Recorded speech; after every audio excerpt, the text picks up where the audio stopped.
Hey everybody, hope your day is going well. You're back with another reaction. We're traveling through time, not through music today, but with movies. The year 1985. When I think of the year 1985, immediately a lot of brain space is taken up by Back to the Future. I mean, it's almost synonymous for me. 1985, Back to the Future. There's many other movies. 1984 is a great one. If you caught that reaction to the timeline of 1984, many, many great movies, very nostalgic. And 1985, Goonies is another one I think of. I can't think of anything else right now. I'm seeing Rocky here, Rocky 4. Which one was that? That was the one with Dolph Lundgren, I believe. That was okay. Not the best one in the series. So 1985, Back to the Future. I recently rewatched it. My daughter was watching it for the first time with us, and that was it's not the same as watching it yourself for the first time when you're a kid, but it's pretty close, and it got that extra level of specialness to it, watching it with your daughter, the stuff that you loved when you were a kid. So yeah, that's cool. Let's jump into this Weird History YouTube channel. Link is in the description, and let's check it out. Now, traditionally, summertime and the Christmas season are the biggest money makers at the box office. But this past summer was a big disappointment in box office revenues. But local theater owners are hoping that movies like Rocky 4 will give them a much-needed boost. Financially speaking, 1985 wasn't actually all that great. Weird Science was 1985. Oh, so long since I've seen that one. A year for cinema. Despite breaking a record for new releases, ticket sales were down nearly 20% compared to the previous year. And lost in the shuffle were future cult classics like Real Genius, Return to Oz, and The Black Cauldron. Box office issues aside, however, the Black year now Cauldron stands as a virtual treasure trove of 80s nostalgia. Who are you? An angel. What's your name? Satan. We're going to take you through all of the best movie and Hollywood-related news and events of 1985. Oh, Mask. Legend, Color Purple. Okay, I know those. Because there's a lot of movies in there that I have not seen. This is Timeline Movies.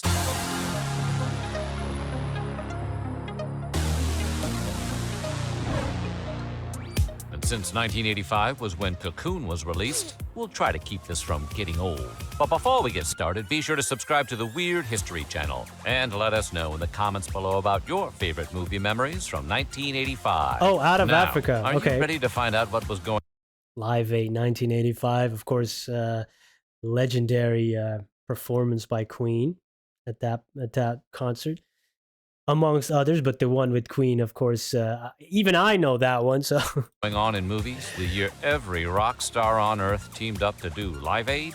That's a good idea. wow. Thanks to Star Wars and Indiana Jones, by 1985, Harrison Ford was one of the world's biggest stars. But he had yet to prove he could carry a movie that wasn't made by Lucas or Spielberg. That would all change on February 8th with the release of the crime thriller Witness, which featured Ford as a police detective who has to hide out on an Amish farm. You have no right to keep us here. Yes, I do. Your son's a material witness to a homicide. Been offered Every time I hear his voice, I almost feel like a kid again. a cop story or two, and to this point I've never taken one. Mostly because they're centered around violence and action. This was one where the alien Amish culture had an effect on the character and affect the way he behaved. A hit with critics and audiences, Witness proved Ford could get the job done, even without a whip and fedora. Have exactly 8 hours and 54 minutes to ponder the error of your way. Man, a lot of these classics, really, in terms of especially like for the youth and stuff. If I think of Goonies, and I mean, it's all ages really. Breakfast Club, Goonies, Back to the Future, but on kids it makes a different impact, I guess, or on teenagers than adults, when you already know more about the world and you know more about movie making, whatever. And when you're younger, you're still even your suspension of disbelief is it's intact. And yeah, it's special when you see these movies when you're younger. A brain, a beauty, a jock, a rebel, and a recluse. On February 15th, the world met The Breakfast Club. I got you for the rest of your natural-born life if you don't watch your step. You want another one? Yes. Cut it out! The John Hughes-directed coming-of-age film starred a group of high school students from different cliques, all thrown together at Saturday morning detention. I don't think that any one of us really knows what the other four are doing with their character. We've been doing the whole thing in sequence, so things are gradually revealed, and then we don't have to go backwards and hide them again. I mean, once they're out, they're out. The film was embraced by critics and audiences alike, and its success helped cement the Brat Pack as a box office force to be reckoned with. And on February... because they were hanging out together as well, right? Demi Moore even was part of that little friend group there. And St. Elmo's Fire, I guess they met each other. 20th, director Terry Gilliam released his dystopian black comedy, Brazil. What is Brazil? What is Brazil? What is Brazil? A satire of corporate bureaucracy and technocratic surveillance states, the film follows Jonathan Pryce's Sam Lowry as he tries to locate a woman he saw in a dream. The film originally began down Port Talbot in Wales, Steeltown, and the beach is absolutely black from coal dust. I just had this image of this guy sitting on this beach looking at the sunset with a radio and picking up strange music like Brazil's and Latin American romantic stuff. That's what the film is still about. It's about somebody trying to escape from it or thinking there's an escape. Despite mostly positive reviews and a warm reception in Europe, however, it tanked at the U.S. box office. Nonetheless, interesting. It has since come to be considered an influential cult classic. Australian business magnate Rupert Murdoch shocked Hollywood on March 20th by agreeing to acquire 50% of 20th Century Fox from oilman Marvin Davis. Murdoch's News Corporation would pay $250 million for the acquisition, which Murdoch, at the time, called a significant investment. Murdoch would retain ownership of 20th Century Fox for 32 years. On December 14th, 2017, he would once again shock Hollywood by announcing he was selling the studio and its considerable library of films and properties, which included franchises like X-Men and Avatar, to Disney. A year ago, I didn't see this one coming either, nor did I see it coming 6 months ago. The sale included some Fox television channels and even a 30% stake in Hulu. But of course, old Rupert held on to some of the company's assets, including Fox News. March 25th... the one thing you can do that with, because of the rights of Marvel, for example, that was a good thing about it. So you can have the characters cross over because, you know, what was it? The X-Men, you know, at least the film rights were with Fox, and they couldn't mention the term mutant or X-Men in the Marvel Studios owned by Disney. So that wasn't happening. So now it's possible to have, you know, characters like Deadpool and Wolverine come into that universe, which in the comics is just, you know, you just write it, you just draw it, and there you go. Of course, then you have Spider-Man that's owned by Sony, but they kind of have a partnership, or at least they had it. I don't know if it's still there in place to have those kind of crossovers that fans were, at least I was looking forward to. I can't speak for everybody, but to have crossovers in the comic books and then to finally see it in movies, you know, that was kind of a kid's dream, of course, in mine. At the 57th Academy Awards, hosted by Sally actor Field. Jack Lemmon. Hey, you see these? They're the hottest tickets in this town. It's for the Academy Awards, and people will do anything to get one of these, even become a movie star. If you don't need one, you're with me, so come on. Winners on the night included Best Supporting Actor Hang Asnor for The Killing Fields, Best Supporting Actress Peggy Ashcroft for A Passage to India, and Best Actress Sally Field for Places in the Heart. I can't deny the fact that you like me. Right now, you like me. The big winner was Amadeus, which took home Best Actor Right. for F. Murray Abraham, Best Amadeus, it won 8 Oscars. That was the line in Last Action Hero with Arnold Schwarzenegger, you know, where this young kid got a theater cinema ticket and then he was in the movie. And I guess F. Murray Abraham was in it, and he said, hey, he was the bad guy in Amadeus. It won 8 Oscars. I love that fourth wall breaking. I love that movie. Very 90s. Director for Milos Forman, and Best Picture. 9 years ago, Audrey Hepburn gave us Oscars for Cuckoo's Nest, and tonight, Sir Laurence Olivier for Amadeus. Saul Zaentz, isn't that the guy that kind of had? Is that from Fantasy Records? I don't know. I could be mixing up Sauls right now. that John Fogerty had issues with, and it's all about the money. Wonderful and I could be rewarding off here, profession for a movie fan. but I think he was also a movie One of the producer. famous Topper series of sophisticated comedies out of the Hal Roach Studios. Colorization brings these comedies to life for today's color-oriented audiences. The 1937 comedy Topper starred Cary Grant and told the story of a stuffy guy being haunted by the ghosts of a fun-loving married couple. Hey, if I'm in the way, you folks can leave. Oh, not at all. Mighty nice of you to let me stay around. Hey, what's biting you? You're not getting jealous, are you? No, just getting careful. It was a hit when it was originally released, and since it was 1937, it was in black and white. But on May 15th, 1985, Topper became the first movie to be digitally colorized. Colorization, the newest... Yeah, I've always wondered, is it then the correct color that the people were actually wearing, like for the clothes and stuff? Or is it slightly off? We don't know. Or is it? Do you know? I don't know.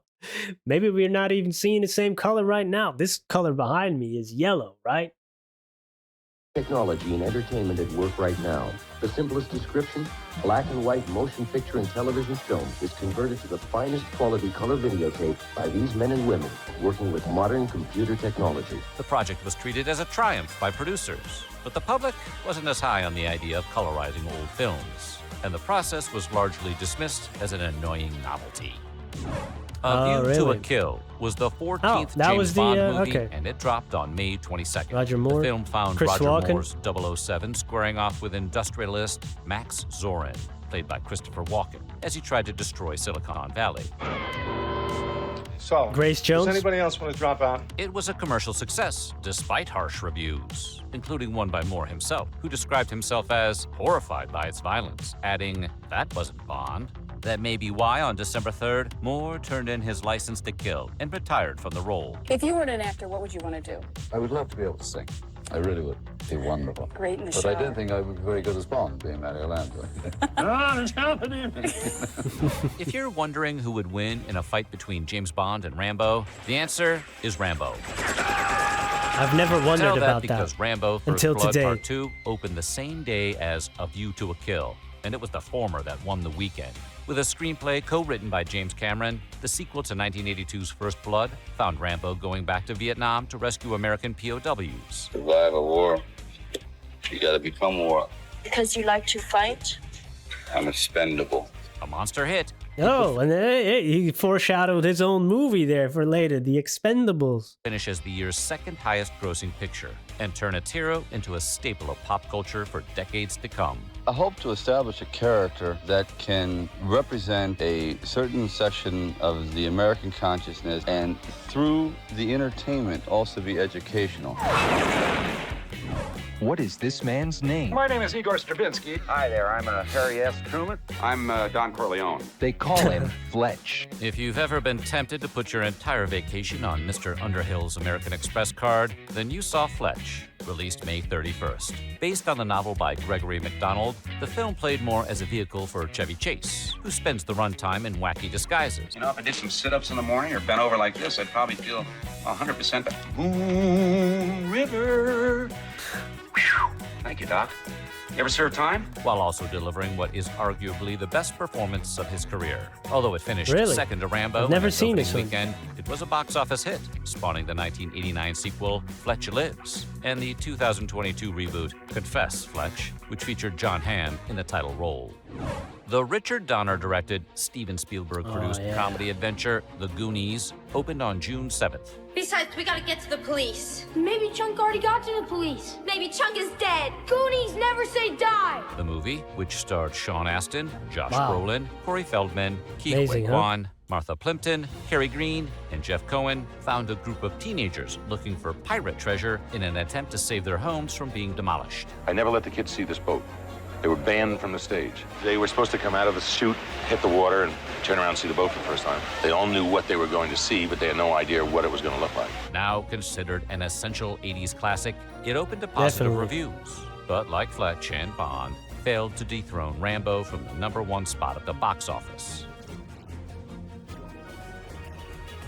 When this baby hits 88 miles per hour, Hey, there you go. you're gonna see some serious Back to the Future starred Michael J. Fox as Marty McFly, a California teen sent back in time by his mad scientist buddy, Emmett Doc Brown, played by Christopher Lloyd. Whoa, Doc, stuck here. I can't be stuck here. I got a life in 1985. Directed by Robert Zemeckis and produced by Steven Spielberg, the movie became a cultural phenomenon, made icons out of its cast, and even made the largely forgotten DeLorean automobile seem cool again. Perhaps more impressively, it would trounce Rambo at the box office. You know that new sound you looking for? Yeah. Well, listen to this. He's calling Chuck Berry, huh? 1985's highest-grossing film, while spawning 2 hit sequels, an animated cartoon, and a musical I've never seen the stage animation. He'll do. On July... Christopher Lloyd, it wasn't so many movies when I was a kid. The Addams Family, and then he was the villain in Dennis the Menace. Oh, as a kid, he looked scary, you know, eating like this baked beans straight out of the can and stuff. The way he was eating his apple with the knife, you know, just, you know, slicing it up in a weird way, by the way. You know, that's, I wouldn't be slicing it that way, but he did it. He did it. And because he was the bad guy, he was allowed to slice his apple any way he wanted to, right? 10th, audiences got to see Mel Ooh, Gibson's Mad Max? final outing as Mad Max Rockatansky in That's Mad the one with Max Tina Beyond Turner, right? Thunderdome. The threequel found Max forced to fight in the titular arena at the behest of Yeah. Tina Turner's evil anti-entity. 2-man engine, 1-man lead. 2-man in, 1-man lead. We had a deal, and the law says, bust the deal, face the wheel. Due, however, to his grief over the death of series producer Byron Kennedy, director George Miller partnered with director George Ogilvy to complete the film, which ultimately divided critics and audiences. It was less successful than the previous 2 Max films, but the concept of the Thunderdome has since become a staple of pop culture. But she's beyond Thunderdome. Liar, Liar is another one. July 12th 90s saw the release classic. of the sci-fi adventure Explorers. According to director Joe Dante, the film, which followed 2 teenage boys from Maryland constructing a spaceship from plans sent to one of them in his dreams by an unknown force, was rushed through production and released in an unfinished state. Predictably, it Never was a seen box it. office flop. It's the aliens that let us down in this movie because when we finally see them, they look like dumb little animated creatures. They're not much better than Mickey Mouse here. But has since come to be regarded as a cult classic, largely because the 2 teenage boys at the heart of the story were played by Ethan. Man, he's been acting his entire life. It's insane, huh? I really like Ethan Hawke, by the way, as an actor. But you know, just watching interviews, very calm, exudes, you know, a serenity. You know, it's a cool guy, and he's been in some amazing movies. Hawk and River Phoenix, both in their film debuts. So Explorers has a terrific beginning and a really dumb ending. I can only give this movie 2 stars. Dr. Rock Hudson dead, his year-long battle with AIDS at an end. He was 59. On July 25th, actor Rock Hudson released a statement to the press announcing that he had AIDS. The announcement made Hudson, a popular leading man of the 1950s and 60s with over 60 film credits to his name, the first major celebrity to admit having contracted the condition. His death on October 7th, 1985, is now widely credited with bringing the epidemic to the forefront of world news. Really? I didn't know that. And on August 9th, America began an epic journey to the basement of the Alamo with the release of Pee-wee's Big Adventure. Eddie Murphy! You're the love of my life. Mr. T! Beautiful jacket. Who shot the couch? The fat boys are back. I don't see enough bow ties around here, and I think anybody not wearing one should be thrown out of here right now. The movie found its title character, played by Paul Rubens, hitting the road in search of his stolen bicycle and encountering a bizarre cast of characters and situations along the way. And when they finally pulled the driver's body, it looked like this. The directorial debut of Tim Burton, it was a hit with critics and audiences, making an icon out of Pee-wee and spawning 2 sequels, as well as the hit television show Pee-wee's Playhouse. Wow, Natasha You are Lyonne. practically the first person I ever worked with in Hollywood. You kind of, I owe this whole film to you, really. Well, really, you know what's happening is I'm starting to talk like you now. Steve Martin's been looking that way since I was born. This is your father speaking. Now, open this door right this minute. You asked for it. An explanation is probably long overdue.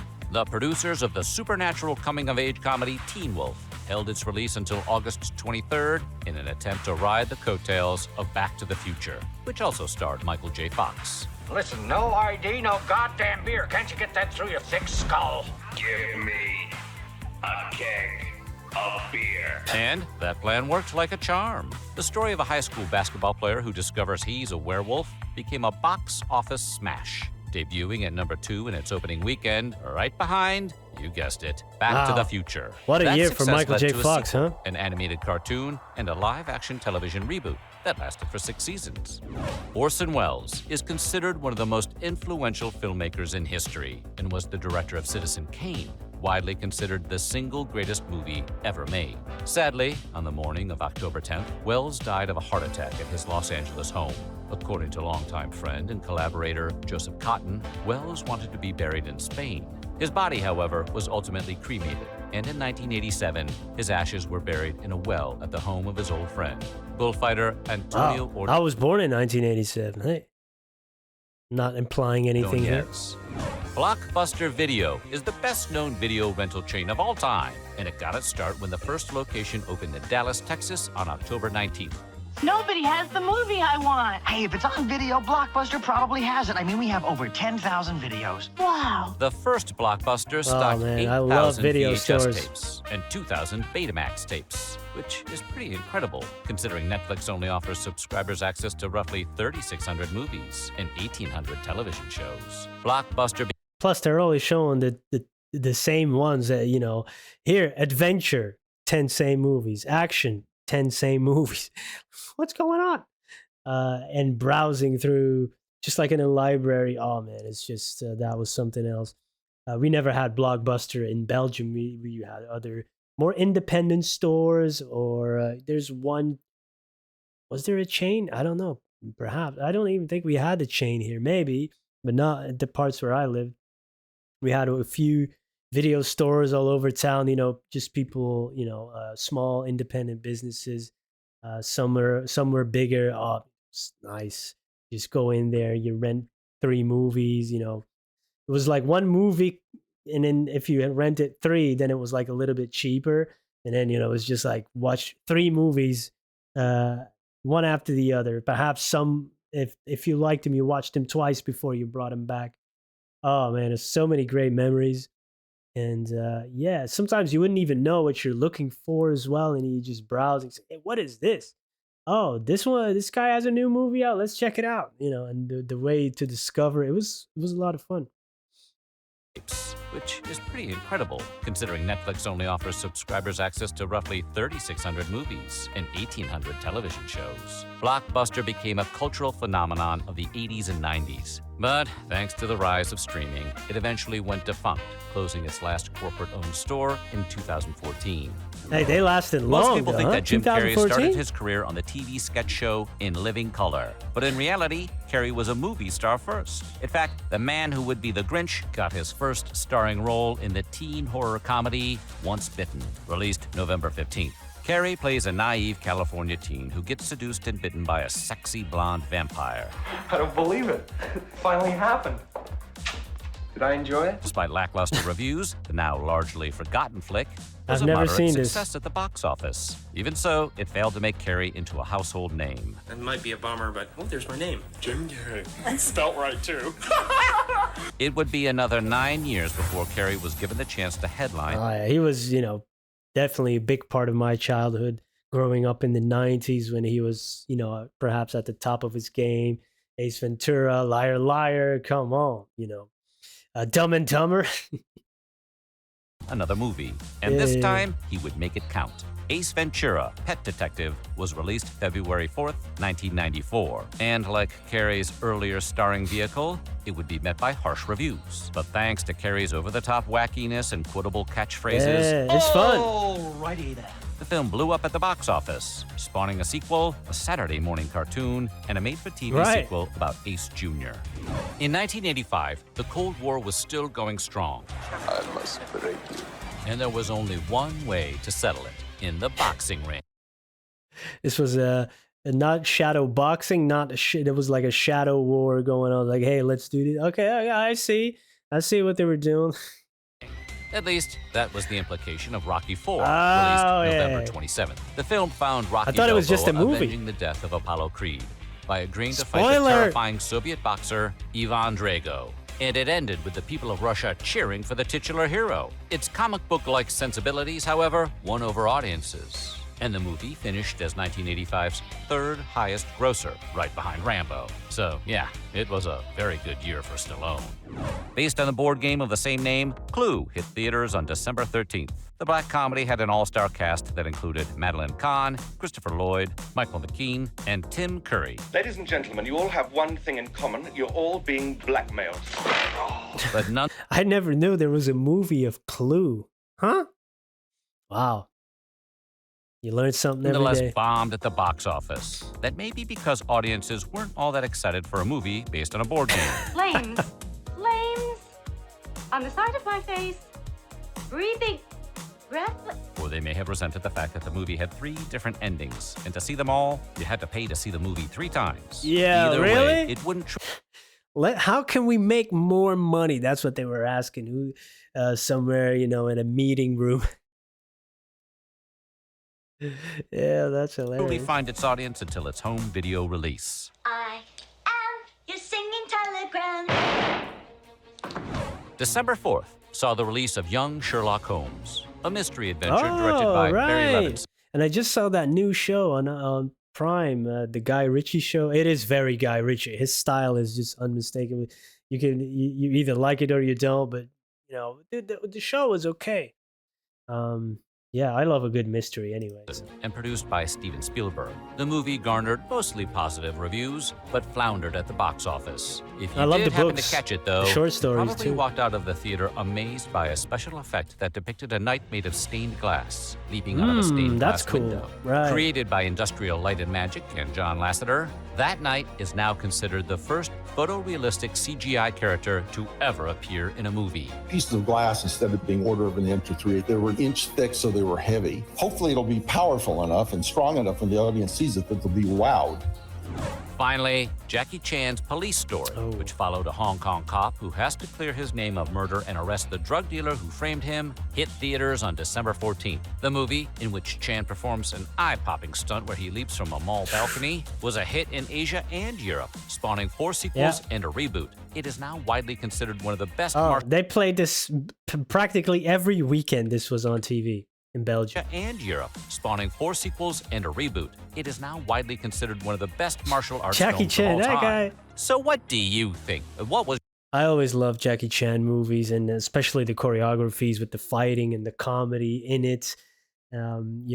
Jumping off a building. It is always, when you think that the move is at its end, he always like tags on some other move. It's like a great singer when you think they're out of gas when they perform a long note or belt out a long note, and then they add another section to it and go, what? I didn't see that coming. And when he kind of jumps on something or hits or dodges something, there's always something else when you think it's at its end, and it's really nice and surprising, and it's fun for the viewer.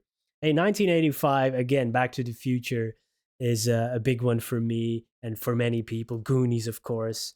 And there's many, many movies I haven't seen here. The Bond movies I've seen, the Rocky movies, Rambo, of course. I've seen all of those. There were Weird Science. I saw that one too, Color Purple. But there were a lot that I didn't even know about. The Clue movie. 3 endings too. All right. Did you like it? Have you seen it? Let me know. Thank you for being here. Peace.